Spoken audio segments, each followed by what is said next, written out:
Okay mga kaibigan, sa ngayon ay atin pong pag-uusapan sa isang panayam. Ito po'y para mailinaw at maipakita sa mga mamamayan ng Camarines Norte yung mga naunang panayam sa radyo kay Ginoong Toto Javier na noong unang lumabas po ito, sinabi ng grupo ni na Gobernador Talyado na si Toto Javier ay hindi na maaaring makapagsalita dahil daw ito ay nasa barig na ng karamdaman at nakaratay na. Para sa kaalaman ng mga mamamayan ng Camarines Norte ay minabuti naming makapanayam si Ginoong Javier sa isang interview na makikita siya ng mga mamamayan ng Camarines Norte na totoong siya si Javier. Ito po ay may kaugnayan sa kwento sa Camarines Norte na bibigyan natin ng titulong karahasan sa probinsya ng Camarines Norte. Si Ginoong Toto Javier ang isa sa mga naging biktima. Isa siya sa magiging susi ng misteryo ng mga serye ng karahasan na nagaganap sa lalawigan ng Camarines Norte.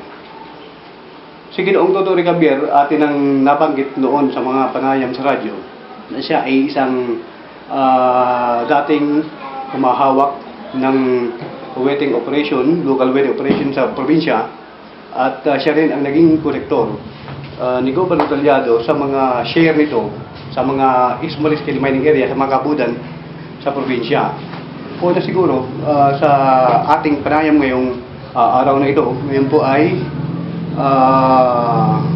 araw ng linggo, Mayo 5 o Mayo 5, araw po ng linggo. Una, Ginoong Javier, pwede bang malaman namin sa inyo? Ano naging participation po ninyo noong panahon na kayo po ay kasama ni Gobernador Talyado? Nung kayo pagkakasama pa, ano po ang papel nyo kay Gobernador Talyado?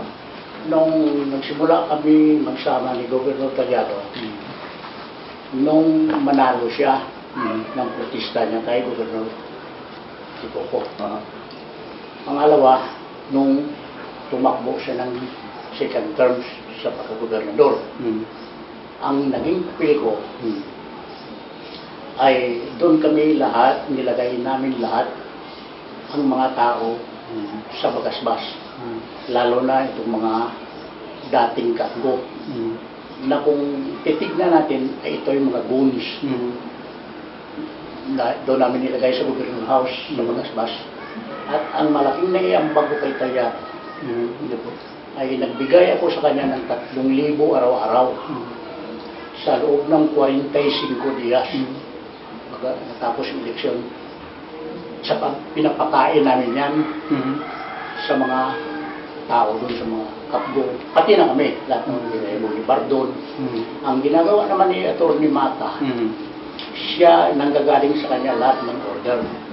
Kung ano ang i-order ni Atty. Mata, at ang sabi naman ni Gob, kung anong order ni Atty. Mata, order ka na rin yan. Ang boses ni Mata, boses niya. So lahat ng sinasabi o inuutos ni Mata sa amin, sinusunod ko, sinusunod namin. Lalo na noong mangyari doon sa Santa Elena, doon sa Lower, muntik na magkamatayan doon. Dahil nabuko yung mga goons namin na pinadala doon, hinabol ng mga taga doon sa Lower. Na muntik ng magkamatayan doon. So nawuli pa nga ng mga pulis doon ng ibang grupo na nakabunit. Pero kung ang gobernador may pwersa, nabali wala yun. Ano kung ginagawa ng mga nakabunit na yun? Halimbawa doon sa Santa Elena? Anong ginawa? Doon sa Santa Elena, tinatakot nila lahat ng mga leader. Leader ng mga kalaban nito. Kaya takot, ano pong klase? Paano? Wag bumoto? Wag bumoto, kaya binagbabantaan nila ang buhay ng mga tao doon. Hindi naman nila pwedeng, hindi nila nagawa doon dahil hindi takot ng tao sa hindi natakot ng tao doon sa kanila, lalo si Kapitan, yung Kapitan doon, si Barangay.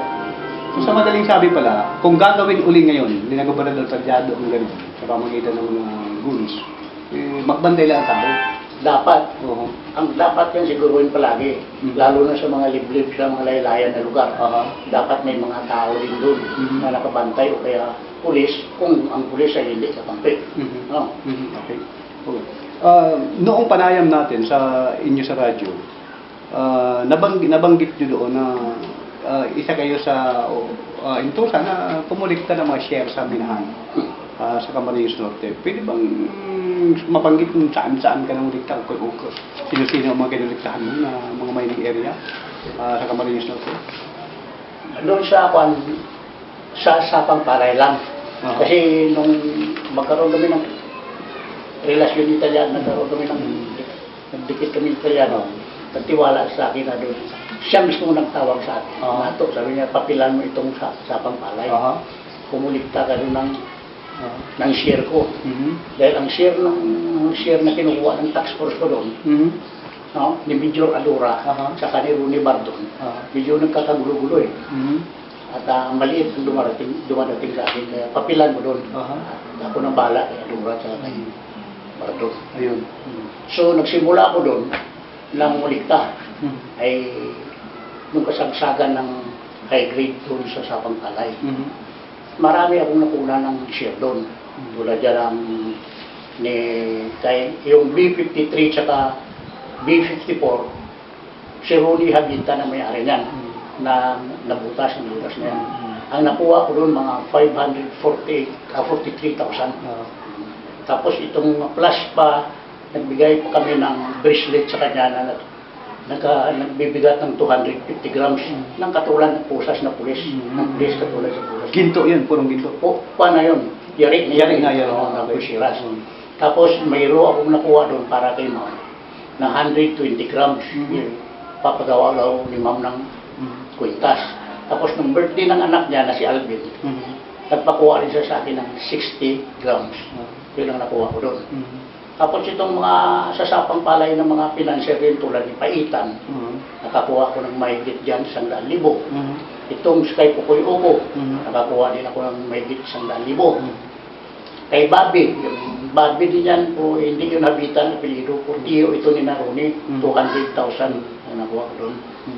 Ang kay Nugnog, inaanak ko yung si Nugnog, mga 300,000 na nakuha ko yung Nugnog, para lang. Basta kay Lupis, taga-Parakali din si Lupis. Nakakuha din ako doon. Ganon din, kalaki, mga 300,000 dahil high grade yun eh. Mangkit lang daw yung nugnog. Tapos itong Parakali, nabukas din. Hindi ko lang alam kung sino may banyan. Basta Parakali lang, kinuha ko doon. Nakakuha din ako doon ng may bits ng dahil. So matutal, nakuha ko doon may bits 2 milyon. Nakuha ko. At yan i-deliver mo kay Governor? Deliver ko sa kanya, i-deliver ko sa bigay sa kanya mga 100 milyon eh, birthday niya pa. Kinakbayan pa nga ako. Itong mga pangulikta mo at naging papel mo kay Governor Talyado, nabanggit mo noong unang interview ay pati waiting, ikaw ang nag-deliver sa kanya, anong payula sa waiting, as a Bertal, magkano naman ang binibigay? Bali ang kay Juan yan, bali ang kay Governor Talyado yan, kinukuha ko ito ng 300,000 ang weekly. So, 1.2 million yan. Sa isang buwan. Yun ang payula ni Governor. Yun ang payula ni Governor. Tapos ang kay Tony Mata, main kumuha ito. Ko. Kuminsan, bag palagi yan si Mata dahil nangangailangan ng pira yan. Walang kabusugan. Yung collection sa weteng, collection sa mina, bukod yan, lahat ng illegal activities ito, collection sa illegal activities. Ano pang kasama niyo ng Governor? Ano pang illegal activities na nalaman mo na inukuliktahan nila? Illegal fishing. Kumikita sila dyan. Ang kolektor niya naman ginawa dyan, si Rumi na Bardon. Yun. Si Rumi Bardon, yan ang nagkukulikta, centralize yan sa buong Camarines Norte. Doon yan kinukuha sa kay Rafael. Si Joel Rafael, ang tagabigay sa kanya yan. Linggo-linggo nasa Parakali yan si Rumi. Bardon, minsan nagsasabong ko yan doon eh. Pag nagkulikta ng pira sa illegal fishing. Ibig sabihin pala, kung ikaw ay tinalaga na kolektor sa mina, kolektor sa wetting, sa illegal fishing, ginamit din pala ng kolektor sa doon. Sa illegal lagi, ganun din ito doon. Paano naman nila ginagawa? Ganun din ang illegal lagi. Alam mo sa totoo lang, inayaw ni Go na tax force governor para lang itago sa tao ang buong katotohanan. Pero ang mismo, ang tax force governor, ang gumagawa sa likod yan. Tulad yan, may ma-report sila, paputol sila ng kahoy. Sila din ang magre-report. Sila din ang mag-uuli. Habang kasama ka pa ni Governor Talyado, Mr. Javier, nabanggit mo na yung mga illegal activities na kinukolektahan, ikaw itinalaga sa collection sa illegal mining, wetting, meron din nangungulikta sa illegal fishing, si Ronnie Bardon, at yung sa illegal logging operation, ang task force ang pumutol, tapos task force ang magbabalita na may hinuli, tapos diadala doon sa compound ni Governor Talyado na walang report na sa DNR. Ngayon, bukod dyan, at pang-illegal, ang nalaman mo sa bilang nung magkakasama pa kayo na pinakukuliktahan din Gobernador. Hindi ko na alam yung iba dyan na mga, kasi may kanya-kanya kami obligasyon. Iba naman yung sa akin, iba naman yung kay Rolly Bardon. Yun ay galing, pero yun ay galing lahat sa utos ni Gobernador Talyado. Nabanggit ba noong interview natin sa radyo na pati illegal drugs kinukuliktahan ni Ronnie Bardon? Si Ronnie Bardon ang kumukuha sa illegal drugs. Kasi si Ronnie Bardon nga ay membro ng tax force. Halos ang lahat ng drugs dyan sa Camarines Norte, alam ni Ronnie kung sino mga tulak. At may mga bata-bata, isa dyan na tulak din. Katulad dyan, may isa siyang kaibigan dyan, taga-Naga, itong si Bong. No?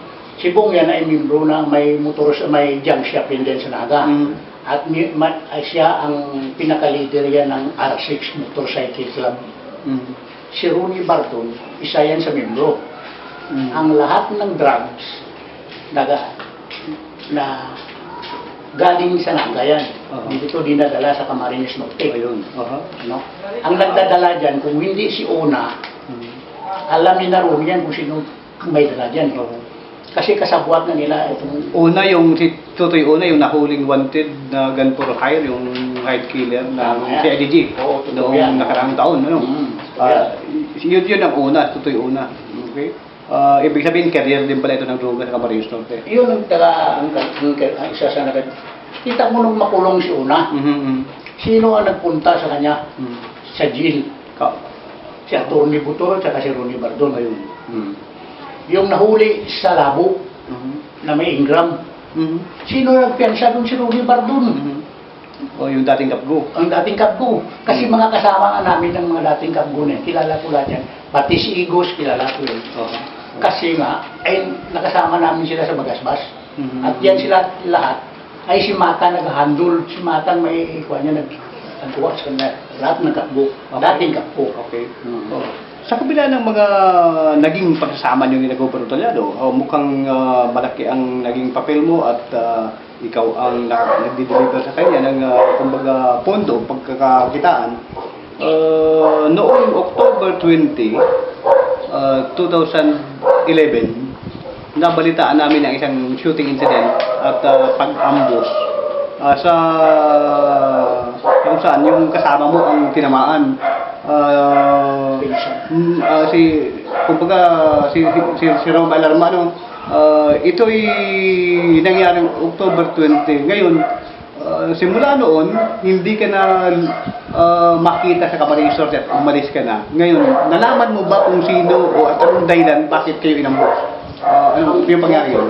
Ang unang dahilan bakit ako inambush.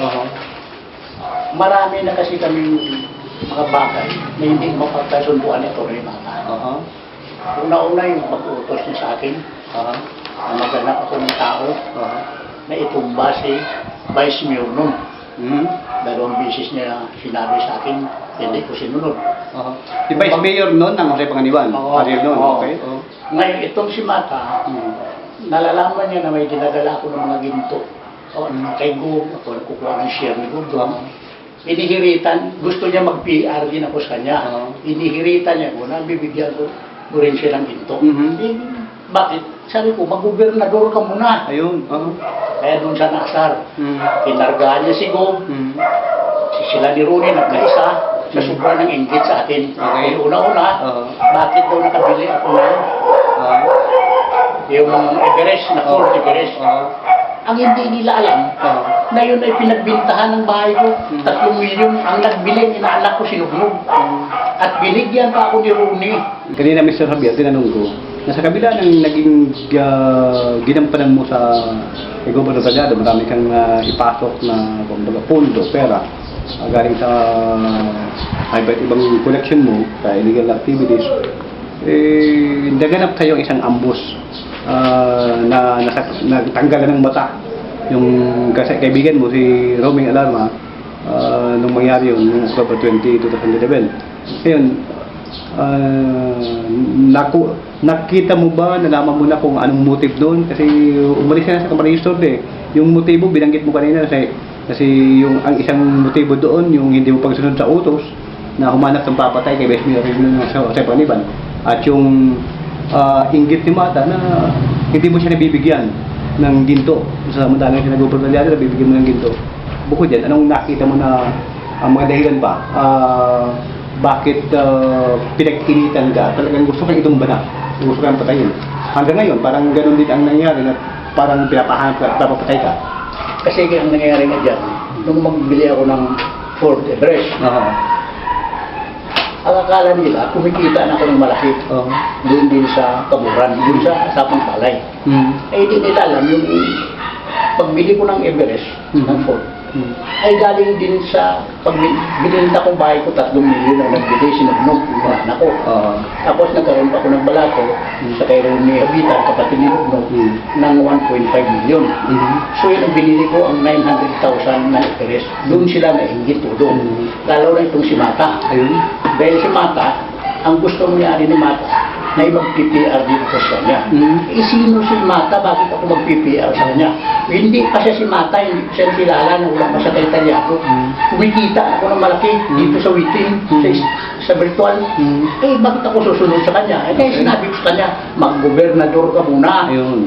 Doon nagsimula ang galit namin. Pati sila si Major Adura, si Ronnie Bardon, saka si Mata, nagkaroon ng nagkaisa. Pinagkaisaan ka? Hindi kasi nung buwan ng Agosto, buwan yun, pinatawag ako sa opisina yan doon sa Kapitolyo. Sinabi sa akin, ito, gawan mo ng paraan. Kung maganda pa ng tao na may tumba si Vice Mayor noon. Sabi ko, okay, hindi ba? Anong dahilan niya? Anong binanggit? Ay kasi daw, si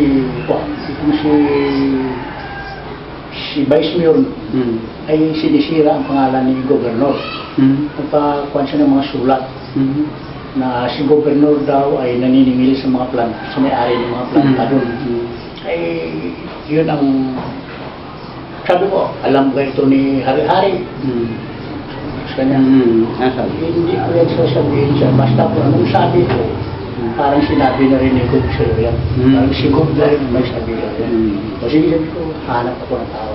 Pero yun ay hindi ako talaga naghanap. So, ng pangalawang bisis, September, tinatawag niya ulit ako. Sabi, bakit wala pa? Sabi ko, naghahanap pa nga tayo ng tao, dahil hindi basta-basta itumba natin tao. May katungkulan din yan.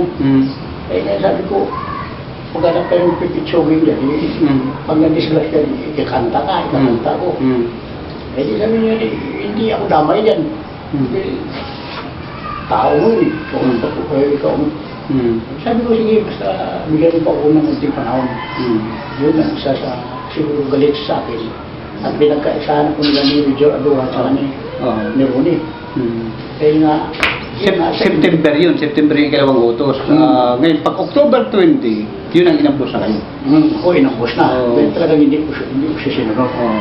So, yung pangyayaring maambos kayo, nagkataon na ba na hindi nakaligtas ka, Nagkakausap pa ba kayo? Nung mga panahon yun, kung ano na nangyari? Hindi na kami nag-uusap. Oo. Kasi isang bisis nga ay namatapos sa pambos, hindi na mamatay. Oo. Nagkita kami ulit sa Kapitolyo. Yun o? Hindi niya problemata. Okay. Ito, punta nga sa bahay. Kasi yung baril ko pag nagumi na, hindi mo marunong mag-ayos. Saka, kung pwede puntahan mo sa bahay sa gabi, naglinisin mo at ayusin. Sabi ko naman, oo. Pero kung pumunta ako ng gabi na yon, tumba ako doon. Dahil may mga tao na naghihintay sa akin. Naghihinala ka na naman, naghihinala ka na naman. Oo, naghihinala ako doon. Pero doon sa Mantagbak, hindi niya alam. May tao din ako doon sa kanyang tabi. Na may mga tao sumata na ibang mukha. Lumili daw pala dito na talagang mawala. Oo. At na-pinpoint mo na dyan, dahil sa mga binabanggit mo yan, alam mo na kung sino talaga ang may watay. Alam mo na. Alam mo kung sino sa likod lang. Sino, ay wala na magawa yan doon eh. Sinong kampiyan niya? Si Mata o ako? Ayun. Si Ronnie. Pag October 20 naganap yung ambush sa inyo, 2011. Ngayon, pag November 5 naman, nagkaroon ng isang sinasabing shooting incident na ang gusto namang patayin daw ay itong chief security ni Gobernador, si Ronnie Bardon, na ang may namatay doon na ang pangalan ay Juan Igos Jr. Doon sa pangyari kay Ronnie Bardon na binibintangan niya nung mangyari yun, na ikaw ang nasa likod, parang gano'n. Anong reaction mo doon? Kasi para mabalik sa kanyang atensyon eh. Kasi una-una, sila ang nagpaambos sa akin. At itong si Igos, nasabi na ako ang nag-utos na nagpaambos sa kanya. Tao nila ito, ito ni Mata. Patay niyo si Igos, nilihulog nila doon. Dahil tatlo ang nagpag-ambos kay Ronnie, tatlo ang isang motor, tatlong nakasakay. Si Igos, sinulog na nila ito, patay na yun.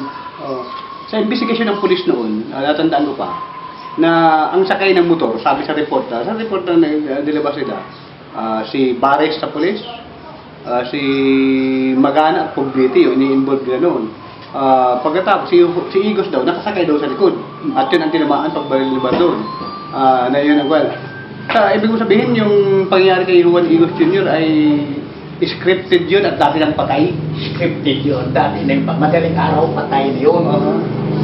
Ngayon, ang ginawa nila para hindi malata, pinagitnaan nila yun. Kasi kung ikaw professional killer, kaya pumapatay ka ng tao, pinabayaran ka. Apat kayo magkangka sa isang motor. Anong klaseng... Tama. At si Ronnie dito daw tinamaan. Okay. Nang puntahan ko siya sa ospital, ang tama ay rito sa bago. Yung bala dito parang hindi lumusot. Nagkaroon pa siya ng self-inflicted wounds dito. Dahil siya lang mismo nagbaril nun. Dahil may marka pa ng pasok ng pulbura ang amaga niya. Nang pag-alis ko sa ospital, tumawag siya kay Gobernador Taliano. Sir, sabi niya si Tuto na galing dito, galit sa akin. Dahil pilit na binabawi sa akin ang baril ni Igos tsaka ang cellphone. Usapan namin dun sa ospital. Sabi sa akin, tinanong siya, kung sino nakampo sa'yo. Sabi niya, si Cesar ang driver mo. Si Cesar ang driver mo dati. Tinamaan niya palo dito sa hali. Si Igos, ang ginawa ko kasi sabi niya, nang putukan nila ako, naruruto, tapos dating dito sa amin, sa subdivision na sa kanila. Hindi ko niya po rin niya tinuloy pagpasok kaya ang motor na nagpag-iwang-iwang motor. Pinutukan niya daw si motor. Nauna ulo, si Igos. Tapos si Cesar daw tinamaan ko nakadiretso. Anong matadyakan? Ano yung shooting, natadyakan yung salamin mo sarap para mamasa. At saka binaril ka. Sabi ko parang shooting ba? Nang galing ako ng ospital, tinawagan niya si Gobernador Taliano dito sa Central Plaza sa Melgrills. Bago ko pumunta kay Ronnie, dumaan din ako doon sa kanya. Ang sabi niya, ngayon na nga, pinipilit kong kunin yung silicone sa 45. Ngayon si Gob, naniwala naman dahil nandun ako kay Gob, in-interview sa radyo, tinanong siya kung niya kung ano niya si Ronnie, kung chief security niya, sabi niya, o chief security ko yan. So, nakumbinsin nila doon, si Gob, na ako ang bumanat kay Ronnie. Tapos, ng gabi, mga launa siguro, alas 2, madaling araw, tinawagan ako ni Bob. Bilyamila. Mila may isang hotel dito. Doon ako, kami ni Victor magkasama. Tumawag sa akin si Bob, sabi niya, Tuturik, bakit ginawa mo yung Ronnie? Ayun, lambos mo. Yung doon niya ginawa, paano gagawin sa kanya mo? Hindi, sabi ni Ronnie. Sabi niya, mula ngayon Tuturik, wala na tayong usapan. Kasi maganda ka dahil marami kang demanda aabutin. Sabi ko, hindi, bakit? Usisahin mo muna. Pumuti. Ay hindi, kasi nga maganda ka na marami kang demanda. Ipapay namin na demanda rin. Kung anong klaseng tao niya. Ngayon, nung ang pangyayari na lahat yan, at parang lumilitaw dito na ikaw na inilidin, ikaw na inilidin. Ngayon, at pagkatapos yung pagkakaamo sa iyo, paano mo na-recall lahat? Pati yung pangyayari kay Igor, paano mo na... Ito una, dinala si Ronnie itong pinsan niya. Si Rumi. Alarma. Dinala sa hospital. Okay. Mamaya wala nga lang si Gontuan, muna si Ronnie. Tapos? Bakit alam niya agad na na-ambos ito? Dahil wala pa naman flash report na na-ambos kami. At di pa naman kayo nakabihan? Hindi pa. At ang galaya na machine pistol na Ingram, yun din ang binanat sa sakyan ko. Duda ko kung bakit pinatay nila si Gos. Tsaka si Gos din sa akin. Totoo yan. Yun ang inutusan nila mga... Oo, dahil ang nakita ni Rome ng abusin, isang mababa na mataba-taba, tapos isang mataas yung tao na kaya nakahawig sa description ni Kading Caballero. Ni Kading Caballero, tsaka ni Igos. Ibig sabihin, kung yung duda mo yun ang may gawa sa'yo, parang ibig sabihin, yung dalawa, pinatahimik na. Parang yung dalawa, lumitaw na... Tama. Kung ganun ang nangyari ngayon, ibig sabihin, kayong magkasama sa loob ng grupo ni Gobernador, kayo ang kagulo. Bakit? Anong nakita niyo? Wala, nagtahimik ako. Pero alam ko na kung nangyayari. Napakuan ko na. Okay. Kung sa akong dumistan siya. Kasi ginawa na nila agad ang lokal eh. Si Ronnie Bardong agad nag-takeover. So yun na lahat ng mga pangyayari yun. Pakana lahat nila yan. Ni Mata, ni Atura, saka ni Ronnie.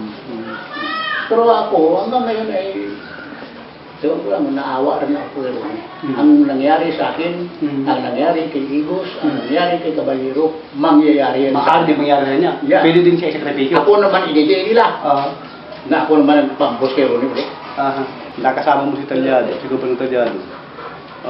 Bilang ba naging kasama mo siya, naging kaibigan, o naging boss mo, si Talyado ba bilang tauhan ka, kung ituturing mo siyang boss, maaari ba siyang masandal na masahan ng matawan? Hindi ko siya maasahan. Doon ko lang nakita na wala talaga eh. Ang sa kanya eh, basta ang kanya-kanya. Wala ko yung problema. Kasamahan ni Gobernador Talyado at Catherine Simata, sino ang nakita mo na mas nasusunod? Nasusunod si Mata. Ayun. Kasi bago dumating ang pira kay Talyado, dadaan mo muna sa oksina ni Mata ang sobre. Bawasan ni Mata yan, tapos ibigay din kay Talyado ang sobre. Hindi maka-imix. Walang imix Talyado. Pero kung anong mayroon na tinatago si Mata sa kanya na hindi niya pwede. Ibig sabihin, kung sabihin pa rin ito ng bata, hindi kayang tanggihan ni Gobernador. Kaya, Pwede tanggihan ni Mata ang gusto ni Gobernador. Yun. O hindi pwede tanggihan ni Mata ni Gobernador ang gusto ni Mata. Kaya yung pag-utos na ni Atty. Mata sa'yo na humanap ng papatay kay Vice Mayor Aquino, anong tingin mo? Alam ba yun ni Gobernador? Hindi gagalaw si Mata dahil ang sabi ni Mata, Ayun. parang busis ko na rin, ako na rin sumunod kayo dyan. Eh ako hindi ko sinusunod si Mata. Bakit ako susunod kay Mata? Kaya gigil na gigil yan si Mata sa akin. Sila ni Rune, gigil na gigil. At isigop, gigil na gigil. Mas gigil na gigil din ako sa kanila. Oo. Gaano ka totoo na ikaw ang mahawak ng waiting virtual sa Camarines Norte, sa yung parang waiting na dinoperasyon nito sa mga mag-waiting noong before election na something sa aming balita na pinangakuan ito na papataasin ata yung mga porsyento nila. Oo, tama. Pwede Nung mo maintindihan? nung tumakbo na sa isang second term si Tallado, pinulong ko lahat ng Cabo, inipo namin sa buong Camarines Norte na Cabo, sa lahat ng bayan na Cabo, dinala doon sa UDC. Nagsalita ito si Atty. Mata. 6%. Tapos yung tamaan natin, gagawin natin 9. Ang piso tatamang 900 pesos. So, ang piso tatama ng 900. Ang porsyento ng Cabo gagawin 10% sa koleksyon niya. Bakit pinangako nila ito? Magkano dati? Kasi dati, ang bigay namin sa Cabo, 5 bakto ang porsyento. Okay. Ha? 5 bakto. Ibig sabihin, 5 bakto, ibig sabihin ng 5 bakto. 5 bakto, kung sumahin mo yan, 7%. Dinagdagan nila ng 10%. Yung pangako na yun, natapos lang ang term ito ni Gobernador. Hindi malang nasunod yun. Nung pinangako yun, nung before election, nung 2010. Ngayon, nung manalo na ng 2010 election si Gobernador Tallado, ano na ang naging porsyentuhan kabalang yun? Ang labanan mas lalo ng bakit. Mas malaki ang hinihingi ni Gob. Ang binawas sa mga Cabo, ang binibigay kay Gob na 300,000 weekly, dito binawas. 300, bali 1.2 million na siya. Dati, ang alam 1 milyon. Nung panahon pa ni Tipogo, nag-umpisa sa dating Gobernador Tipogo, nag-umpisa sa 800,000, nag-1 million. Tapos ngayon, nagpadagdag 1.2 siya. 1.2. At ibinabawas yun, imbis na pataasan yung mga Cabo at Binawas doon sa Cabo. Imbis na bigyan ng Cabo ng 5 Cabo. 5 na lang na wala yung bakto. Bakto na walang... Tapos imbis ng tamaan sa piso 9, ginawa na lang nila 8. Size lang ngayon eh. Kaya napunta na lang sa tama, size. Ayun. Dalawang sa Cabo. Bali, kung tatama ka ng mananaya, 8. O bawasan ng Cabo yan ng 2. Bibigay sa tumama ang size. Ang piso mo, tatama na lang ng 600. Binawasan pa. Wala siyang naitulong, pinirwisyo pa nilang Cabo. Ngayon, kung tatanungin ka ngayon, di-election na naman ulit. Anong advice mo sa mga Cabo? Sa lahat ng mga Cabo na makarinig itong interview ko, sana huwag nyo nang suportahan si Tallado. Lalo-lalo na ang mga salita ni Mata, huwag nyong paniwalaan. At huwag na kayong sumuporta dyan. Dahil hanggang ngayon, ang lahat ng pangako sa inyo, hanggang ngayon. So sa inyo yan, kung butuhin nyo pa mga sakim yan eh. Wala sila pakialam kung sino magutom. Na mas dapat sila buhayin nila kayo. Tabo. Okay. So yun lang ang masabi ko sa mga Cabo. Sana kayo lahat ay testigo nang tayo magpulong sa UDC. At lahat ng pinag-usapan nyo hindi nasunod. Wala siyang nasunod sa lahat ng pinag-usapan namin. Wala nasunod. May kwentong nakarating sa amin na Mr. Javier na minsan may isang insidente sa Paniban, sa isang hotel. May kasama at babae, nahulog yung wallet na ito ni Mata. Ay, wallet o may bank book. Nung makikita ito, isang bank book ng BPI Bank. Nakakalaga doon ng milyones ang halaga ito. Nakating ba yan? Totoo ba ito? Toong balita na yan. Isa pa yan. Sa medyo galit sa akin. Sabi ko, Gob, sa Atty. Mata, may dinala na nurse doon sa Ausi Panganiban, sa Victor Team. Okay. Nahulog yung bankbook niya. Nakita ng babae. 17 million ang laman. Sa BPI. Anong buwan yan? Anong mga taon yan? Ayun. Siguro yun na hindi ako nagkamali.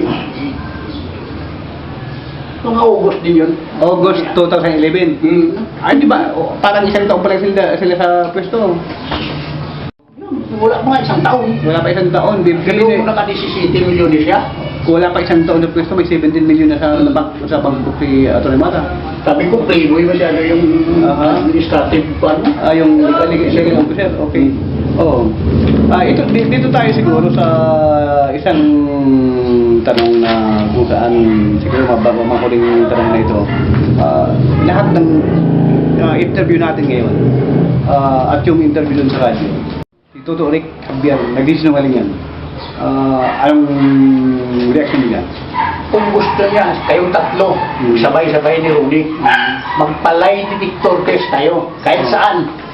Labanan nito para malaman natin kung sino nagsasabi ng totoo at nagsisinungaling ka. Panindigan mo yan yung mga binanggit sa interview natin, kaya mong panindigan? Kahit saan kami makarating.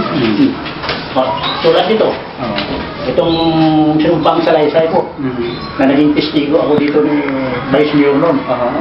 Baka sabihin nila na hindi na naman natin firma ito. Ako nakapirma dito at ito totoo na siya ay nagbalak ipambos, ipapatay si Vice Mayor noon. Ako ang inuusan maghanap ng tao na mapatay. Nandito lang sa salaysay ko dito. Kaya mo panindigan? Kaya mo panindigan. Paano ako natatakot? Dahil ang nangyayari totoo. Kahit saan kami dalhin, ninindigan mo yan. Okay. Kahit detector test lang nandito sila mag-isa-isa kami, payag ako eh. Panawagan mo ngayon sa mga kababayan natin sa Camarines Norte, sa mga taga-Camarines Norte na marinig at mapanood yung panayam sa iyo ngayon. Kapag malapit na rin mag-eleksyon ngayon, papabayaan ba natin patagalin yan dyan sa pwesto na marami pang mapahamak at mga biktima ng karahasan sa Camarines Norte? Ako nananawagan din sa taga-Camarines Norte na kung pumili ay huwag na natin hayaan tumagal na rin sa niya na aslo na bilang gobernador. Dahil yan ay pag nagpatuloy yan sa 3 taon ulit, hindi ko na may imagine kung anong nangyayari sa buong Camarines. Ang masisira sa bundok, ang masisira, maraming mamamatay na tao dyan. Kaya kung ako sa inyo, ay palitan na natin si Gobernador Tallado. Baguhin natin ang kanyang mga lakadel, ang lahat ng mga lakadel sa Kapitolyo. Kaya ang taong bayan ang napaparusahan. Yun lang ang masasabi ko. Maraming salamat sa inyo.